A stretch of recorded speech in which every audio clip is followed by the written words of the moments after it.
நம்முடைய இணைப்பில் வழக்கறிஞர் சோனியா அவர்கள் இணைஞ்சிருக்காங்க.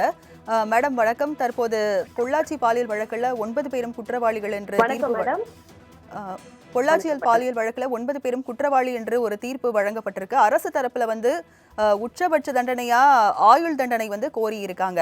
தண்டனை விவரம் ஒரு 12 மணிக்கு அறிவிக்கப்படுறதா சொல்லியிருக்காங்க. என்ன தண்டனை விவரங்கள் வரும்ன்றதை எதிர்பார்க்கலாம் மேடம்?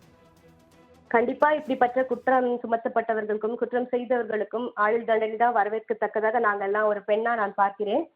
மேலும் 6 ஆண்டுகளாக நடந்த இந்த வழக்கு காதல் என்ற பேரிலும் நட்பு என்ற பேரிலும் பல பெண்களை அவர்கள் ஏமாற்றிருக்கிறார்கள். இப்படி ஏமாற்றும் சமூகத்திற்கு தகுந்த தண்டனையாகவே இதை பார்க்கிறோம். மேலும் இவர்களுக்கு குற்றவாளிகள் என்று நீதிபதி அறிவிச்சிருக்காங்க. அதை மிகவும் வரவேற்கத்தக்க தீர்ப்பாகவே நாங்கள் இதை கருதுகிறோம். மேலும் இவர்களுக்கான தீர்ப்பும் தண்டனையும் மிக கடுமையாக இருக்க வேண்டும் என்றதை நாங்கள் எதிர்பார்த்து காத்து கொண்டிருக்கிறோம் மேடம். மேடம், இப்போ நீங்கள் டிஃபென்ஸை பொறுத்த வரைக்கும் வயது ஒரு காரணம், அப்புறம் திருமணம், வயது முதிர்ந்த பெற்றோரை பார்த்துக்கிறது அப்படின்ற தரப்பில் அவங்க தரப்பில் வாதங்கள் வைக்கப்பட்டிருக்கிறது. இதெல்லாம் பார்த்து தண்டனை விவரம் அறிவிக்கப்படுமா?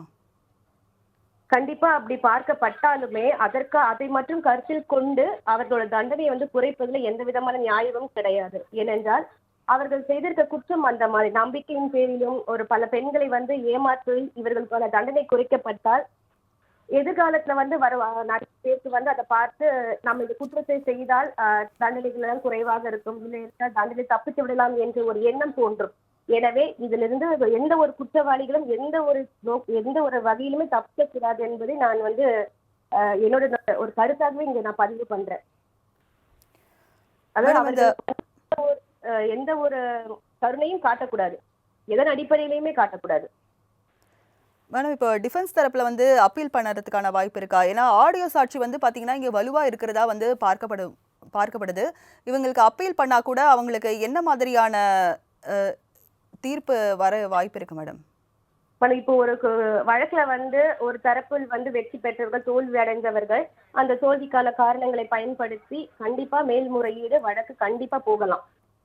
அங்கேயுமே இவர்களுக்கான ஆவணங்களும் தரப்புகளோட சாட்சியங்கள் எல்லாமே பரிசீலனை செய்துதான் தீர்ப்பு வழங்கப்படும்.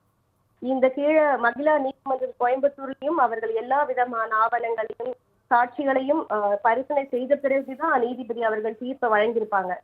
கண்டிப்பா அவர்கள் மேல்முறையீடு போகிறதுக்கான அனைத்து வாய்ப்புகளும் உண்டு, போகவும் செய்யலாம். அங்கேயும் ஆவணங்கள் எல்லாம் பரிசீலனை செய்யப்பட்ட பின்புதான் தீர்ப்பு வழங்கப்படும். இணைப்புல உங்களுடைய கருத்துக்களை பதிவு செஞ்சதுக்கு நன்றி மேடம்.